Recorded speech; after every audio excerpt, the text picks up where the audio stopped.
الحمد لله نحمده ونستعينه ونستغفره ونؤمن به ونتوكل عليه ونعوذ بالله من شرور أنفسنا ومن سيئات أعمالنا من يهده الله فلا مضل له ومن يضلله فلا هادي له ونشهد أن لا إله إلا الله وحده لا شريك له ونشهد أن سيدنا وسندنا وشفيعنا وحبيبنا ومولانا محمد وبارك وسلم. أما بعد، قال الله تبارك وتعالى في كلامه المجيد والفرقان الحميد: أعوذ بالله من الشيطان الرجيم، بسم الله الرحمن الرحيم. وإذ يمكر بك الذين كفروا ليثبتوك أو يقتلوك أو يخرجوك ويمكرون ويمكر الله والله خير الماكرين. صدق الله مولانا العظيم وصدق رسوله النبي الكريم، ونحن على ذلك لمن الشاهدين والشاكرين، والحمد لله رب العالمین. محترم حاضرین جمعہ، عزیزان گرامی اور دور و دراز سے تشریف لائے ہوئے ہمارے دینی بھائیوں، بزرگوں اور دوستوں، اللہ کے نبی علیہ السلام کی سیرت کے تعلق سے بات چل رہی تھی. سفر طائف کا واقعہ ہمارے اور آپ کے سامنے آیا تھا. سفر طائف کا ایک چھوٹا سا ٹکڑا چھوٹ گیا تھا، وہ انشاءاللہ آپ سن لیجئے. اس کے بعد نبوت کے 13ویں سال سے ہم اور آپ بات کو شروع کریں گے. اللہ کے نبی علیہ السلام جب باغ میں بیٹھتے ہیں اور عتبہ بن ربیعہ نے انگور پیش کیا تھا، آپ کو یاد ہوگا، اللہ کے نبی نے تناول فرمایا. اس کے بعد جب آگے کا سفر کرنا ہوتا ہے، اللہ کے نبی علیہ السلام نے اللہ کے حضور میں ایک شکوہ پیش کیا. وہ شکوہ اصل باقی رہ گیا تھا.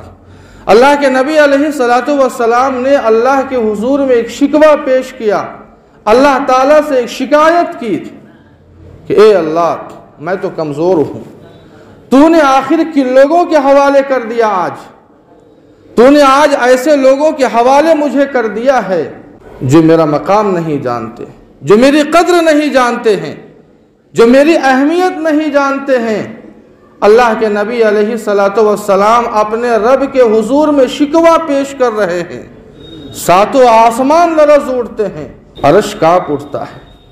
حضرت جبرائیل علیہ السلام کو اللہ تعالیٰ بھیجتے ہیں. حضرت جبرائیل علیہ السلام تشریف لاتے ہیں، اللہ کے نبی سے کہتے ہیں کہ اللہ کے نبی، یہ 2 فرشتے جو آپ دیکھ رہے ہیں یہ پہاڑوں پر مامور ہے. اگر آپ حکم دیں تو ان پہاڑوں کے فرشتوں کو حکم دوں کہ طائف والوں کو دونوں پہاڑوں کے درمیان پیس دیا جائے. آپ کے ساتھ اتنا برا سلوک کیا ہے، لہو لہان کر دیا ہے. اللہ کے نبی علیہ السلام کو موقع ملا، بدلہ لینے کا موقع ملا تھا. اللہ کے نبی صرف زبان ہلاتے، ہاں کہتے. دیری اس بات کی تھی کہ صرف ہاں زبان سے نکالتے. پہاڑوں کے فرشتے طائف والوں کو دونوں پہاڑوں کے درمیان پیس دیتے. لیکن اللہ کے نبی علیہ السلام کو اللہ تعالیٰ نے رحمت بنا کر بھیجا تھا. وَمَا أَرْسَلْنَاكَ إِلَّا رَحْمَةً لِلْعَالَمِينَ، سارے کائنات کے لیے اللہ نے رحمت بنا کر بھیجا تھا. اللہ کے نبی علیہ السلام نے ارشاد فرمایا کہ اے جبرائیل، اگر ان لوگوں نے ایمان اگر نہیں لایا ہے تو کیا ہوا، ان کی نسلوں سے ایسے لوگ بھی پیدا ہوں گے جو ایمان ضرور قبول کریں گے. اللہ کے نبی نے ان کی ہدایت کے لیے دعا کی کہ اے اللہ، تو انہیں ہدایت نصیب فرما، فَإِنَّهُمْ لَا يَعْلَمُونَ، اس لیے کہ یہ مجھے نہیں جانتے. تاریخ اس بات پر گواہ ہے کہ اسی طائف سے ایسے مجاہدین پیدا ہوئے ہیں جن مجاہدین پر تاریخ کو بھی ناز ہے. حاضرین، نبوت کا 13واں سال ہے. آپ نے سنا کہ نبوت کے 11ویں سال میں منا کے اندر اللہ کے نبی گشت کر رہے تھے، مدینے کے 6 نوجوان ملتے ہیں، اللہ کے نبی نے دعوت پیش کر دی۔ ان نوجوانوں نے سوچا کہ یہ وہی باتیں ہیں جو باتیں ہم مدینے کے اندر یہودیوں سے سنتے ہیں کہ آخری نبی آنے والا ہے، وہ ایک مشن لے کر آئے گا۔ ان نوجوانوں نے اللہ کے نبی کی دعوت کو قبول کر لی، ایمان لے آئے۔ نبوت کا یہ 11واں سال تھا۔ وہ سارے کے سارے لوگ، وہ 6 نوجوان وعدہ کر کے جاتے ہیں کہ ہم آئندہ سال بھی انشاءاللہ آئیں گے۔ اللہ کے نبی نے مکمل 1 سال انتظار کیا، ان 6 نوجوانوں کا 1 سال انتظار کیا۔ نبوت کا 12واں سال آتا ہے، منا کی وہی گھاٹی ہے، وہی 6 نوجوان 6 اور کو لے کر آتے ہیں، 12 لوگ آتے ہیں۔ 12 لوگ اس وقت آتے ہیں، اللہ کے نبی پر ایمان قبول کرتے ہیں۔ حضرت مصعب بن عمیر کا واقعہ بھی آیا تھا۔ ان 12 لوگوں کے ساتھ اللہ کے نبی نے نوجوان صحابی حضرت مصعب بن عمیر کو لگا دیا کہ جاؤ مصعب، محنت کرو، لوگوں کو قرآن سکھاؤ، دین سکھاؤ۔ حضرت مصعب بن عمیر وہاں گئے، بڑی محنت کی۔ نبوت کا 13واں سال آتا ہے، 72 لوگ اللہ کے نبی علیہ السلام پر ایمان قبول کرنے کے لیے آتے۔ منا کی وہی گھاٹی ہے، ان 72 میں 2 عورتیں بھی تھیں اور 70 مرد تھے۔ اللہ کے نبی علیہ السلام نے ان ساروں سے بیعت کی اور تمام گناہ کے کام اور غلط کام اور حرام کاموں سے ان لوگوں نے توبہ کی اور یہ عہد کیا کہ اللہ کے نبی آپ جو کہیں گے ہم ان باتوں پر عمل کریں گے۔ آج سے ہم نے آپ پر ایمان قبول کیا ہے، اللہ اور اس کے رسول پر ہم نے ایمان قبول کیا ہے، اس لیے جو آپ کا فرمان ہوگا ہمارا سر ہوگا، ہم اس کے لیے تیار ہے۔ اللہ کے نبی علیہ السلام نے ساری تعلیمات، سارا پیغام ان لوگوں کو پیش کیا۔ ان لوگوں نے کہا، یہ عزم کیا کہ اللہ کے نبی علیہ السلام کب تک آپ مکہ کی ان وادیوں میں بھٹکتے رہیں گے؟ یہ مکہ والے آپ کو پریشان کر رکھا ہے، یہ مکہ والے آپ کو پریشان کر دیا ہے، آپ مکہ کی ان وادیوں میں کب تک بھٹکیں گے؟ اس لیے آپ مکہ چھوڑیے اور آپ مدینہ آئیے۔ ان 72 لوگوں نے اللہ کے نبی علیہ السلام کو دعوت دے دی کہ آپ ہمارے یہاں آئیے۔ اللہ کے نبی علیہ السلام نے فرمایا کہ جب اللہ کا حکم آئے گا میں ضرور آ جاؤں گا، حکم کا انتظار ہے۔ یہاں ہجرت مدینہ کی بنیاد پڑتی ہے۔ نبوت کا 14واں سال آتا ہے، اللہ تعالیٰ نے اپنے نبی کو حکم دیا کہ اے نبی آپ اپنے صحابہ کو مدینہ بھیجیے، اپنے ساتھیوں کو مدینہ بھیجیے۔ اللہ کے نبی علیہ السلام نے اپنے ساتھیوں کو مدینہ بھیجنا شروع کر دیا۔ دھیرے دھیرے بہت سارے صحابہ کرام مدینہ پہنچ چکے ہیں، ہجرت کا حکم آ چکا ہے۔ نبوت کا 14واں سال ہے، محرم کا مہینہ ہے۔ اللہ کے نبی علیہ السلام نے اپنے ساتھیوں کو بھیجنا شروع کر دیا۔ ایک بڑی تعداد مدینہ پاک کے اندر اللہ اور اس کے رسول پر ایمان لانے والی موجود تھی۔ ہجرت کا حکم آ چکا ہے، محرم کا مہینہ ہے۔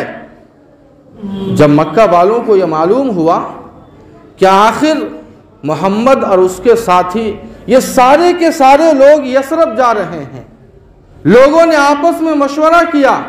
دارالندوہ کے اندر ایک بیٹھک بیٹھی، پوری پارلیمنٹ بیٹھ چکی ہے، اللہ کے نبی علیہ السلام کے خلاف مشورہ ہو رہا ہے، میٹنگ ہو رہی ہے دارالندوہ کے اندر۔ لوگوں نے کہا کہ اب کیا ہوگا، ہم نے بائیکاٹ کیا، اتنا پریشان کیا محمد کو کہ کسی طرح یہ اپنے مشن سے پیچھے ہٹ جائے۔ لیکن اب تو حال یہ ہے کہ محمد کے ماننے والے یثرب میں پیدا ہو چکے ہیں۔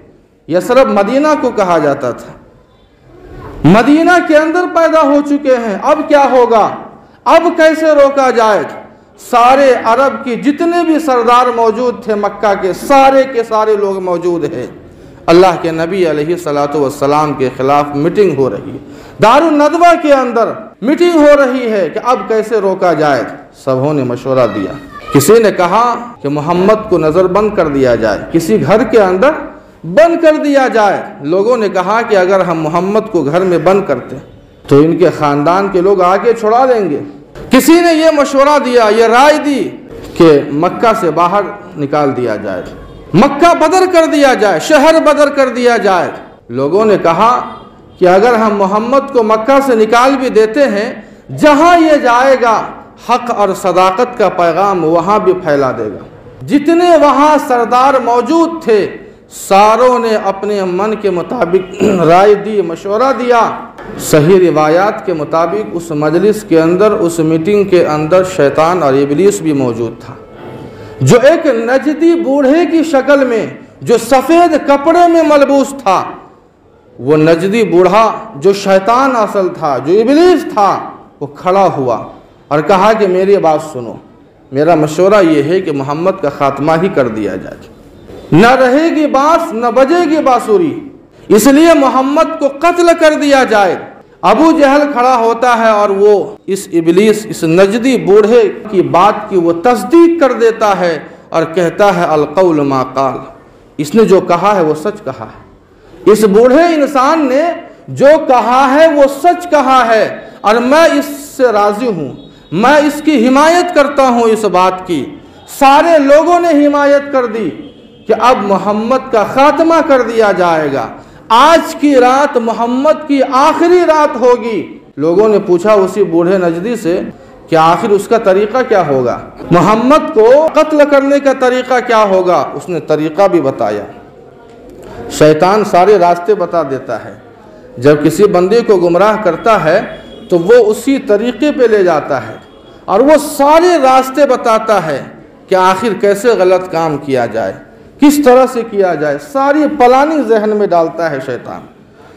تو اس ابلیس نے کہا کہ دیکھو، اس نے کہا دیکھو 11 قبیلے ہیں تمہارے، ہر قبیلے سے ایک ہٹے کٹے نوجوان کو لو، تیار کرو اور ایک ننگی تلوار اسے تھما دو، محمد کے گھر کا وہ گھیرا کرے، محاصرہ کر لے۔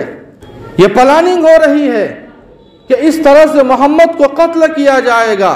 وہ سارے نوجوان 11 نوجوان محاصرہ کریں گے۔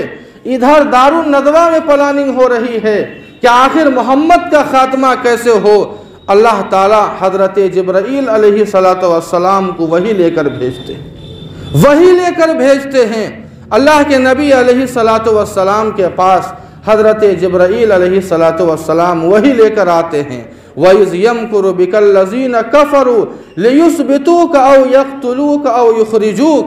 اللہ تعالیٰ فرماتے ہیں کہ اے نبی آپ اس وقت کو یاد کیجئے جب یہ مکہ والے دار الندوہ میں بیٹھ کر آپ کے خلاف میٹنگ کر رہے تھے۔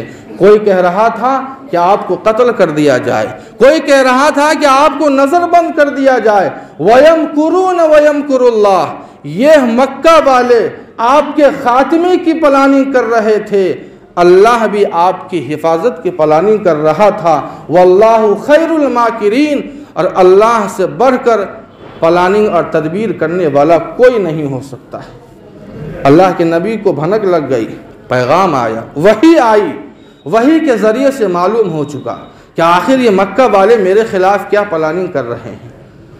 ہجرت کا حکم آ چکا ہے۔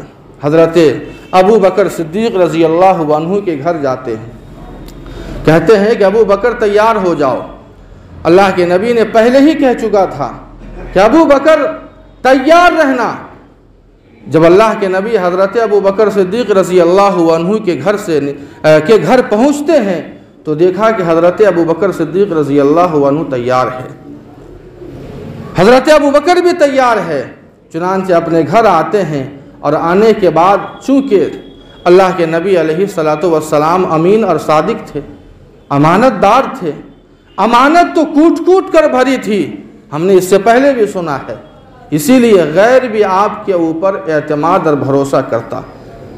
جو ایمان نہیں لایا ہے وہ بھی اللہ کے نبی پر اعتماد اور بھروسہ کرتا، اور اپنی قیمتی چیزیں، اپنی امانتیں اللہ کے نبی علیہ السلام کے پاس رکھتا۔ اللہ کے نبی کے پاس پورے مکہ والوں کی امانت موجود ہے، قیمتی سامان ہے، لیکن قربان جاؤ اپنے نبی پر۔ اللہ کے نبی جب یہاں سے نکلتے ہیں تو کسی کی امانت کو ہاتھ نہیں لگاتے ہیں۔ اپنے داماد اور چوتھے خلیفہ حضرت علی رضی اللہ عنہ کو کہتے ہیں کہ علی تم میرے بستر پر سو جاؤ، چادر اوڑھ لو، اور یہ ساری جو امانتیں ہیں اللہ کے نبی نے ہر ایک کا نام بتا دیا، کہا کہ یہ فلاں کا ہے، فلاں کا ہے، بائے نیم اللہ کے نبی نے ساری امانتیں سپرد کر دی حضرت علی کے۔ حضرت علی رضی اللہ عنہ ساری امانتیں لے کر اللہ کے نبی کے بستر پر چادر اوڑھ کر، چادر تان کر سو رہے ہیں۔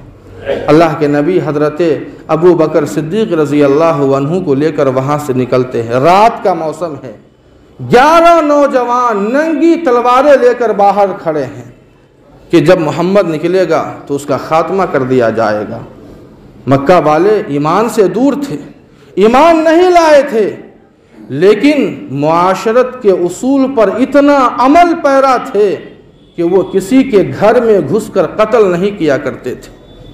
انتظار میں ہے، وہ جانتے ہیں کہ اگر ہم گھر میں گھس کر قتل کرتے ہیں، کر سکتے تھے، لیکن گھر میں نہیں گھسے، اس لیے کہ گھر میں گھسنے کے بعد کہیں ایسا نہ ہو کہ عورتیں اور بچے اور بوڑھے دہشت میں آ جائے۔ یہ اصول تھا، ایمان سے بھلے ہی دور تھے لیکن معاشرت کے اصول پر یہ ضرور عمل کیا کرتے تھے۔ اللہ کے نبی علیہ الصلاۃ والسلام حضرت ابو بکر صدیق رضی اللہ عنہ کو لے کر وہاں سے نکلتے ہیں، سورہ یاسین کی آیتیں پڑھ رہے ہیں، ہاتھ میں مٹی ہے، اللہ کے نبی نے مٹی کو ان کی طرف پھینکا، کچھ دیر کے لیے وہ اوجھل بھی ہو گئے، دیکھ بھی نہیں پائے تھے۔ شیطان بھی موجود تھا، شیطان نے حلہ کر دیا کہ نکل گیا۔ اللہ کے نبی تو نکل چکے تھے لیکن شیطان نے حلہ کر دیا کہ محمد نکل چکا ہے۔ لوگوں نے کہا کہاں نکلا ہے؟ جب گھر میں دیکھا تو دیکھا یہ تو سویا ہوا ہے، چادر تان کر سویا ہوا ہے۔ انہیں کیا پتا کہ آخر یہ کون ہے؟ کہا کہ غلط بول رہا ہے۔ شیطان نے حلہ کیا بیچ میں، سارے لوگ کھڑے ہیں، سارے نوجوان کھڑے ہیں۔ اللہ کے نبی حضرت ابو بکر کو لے کر وہاں سے نکل چکے ہیں۔ رات میں ان لوگوں نے کچھ ڈھیلا بھی مارا۔ جب حضرت علی مرتضی رضی اللہ عنہ کو وہ پتھر لگتے، وہ ڈھیلا لگتا، تو حضرت علی چوٹ کی وجہ سے اور درد کی وجہ سے کراہنے لگتے، آہ کی آواز نکلتی۔ جب صبح ہوتی ہے اور جب دیکھا کہ یہ تو کوئی اور ہے، حضرت علی سے پوچھا کہ آخر محمد کیا ہے؟ حضرت علی نے کہا کہ مجھے کیا پتا، میں تو اندر تھا، تم لوگ باہر تھے، تم بتاؤ نا کہاں گئے؟ مجھے نہیں معلوم ہے۔ ان نوجوانوں نے حضرت علی کو پیٹا بھی، حضرت علی کو مارا بھی، اور کہا کہ ہمیں تو اسی وقت شبہ ہو گیا تھا، ہمیں اسی وقت رات میں اندیشہ ہو گیا تھا جب ہم نے تجھے پتھر مارا تھا اور تو آہیں کی آواز نکال رہا تھا، ہم نے سمجھ لیا تھا کہ یہ محمد نہیں ہو سکتا ہے، اس لیے کہ ہم نے اس سے پہلے بھی کئی بار ہم نے پتھر مارا ہے لیکن کبھی محمد کے منہ سے آہ کی آواز نہیں نکلی ہے۔ سارے کے سارے لوگ ہکا بکا رہ گئے کہ اب کیا ہوگا۔ مکہ والوں کو خبر لگتی ہے۔ اس کے بعد اللہ کے نبی علیہ الصلاۃ والسلام حضرت ابو بکر کو لے کر نکلتے ہیں، غار ثور میں 3 دن کا قیام فرماتے ہیں۔ اعلان ہوا، کیا اعلان ہوا، اس کے بعد کیا تدبیریں اللہ کے نبی کو پکڑنے کے لیے کی گئی تھی، ہم اور آپ انشاءاللہ سنیں گے۔ اللہ پاک سے دعا ہے کہ اللہ پاک ہم سبوں کو عمل کی توفیق عطا فرمائے۔ وآخر دعوانا الحمدللہ رب العالمین۔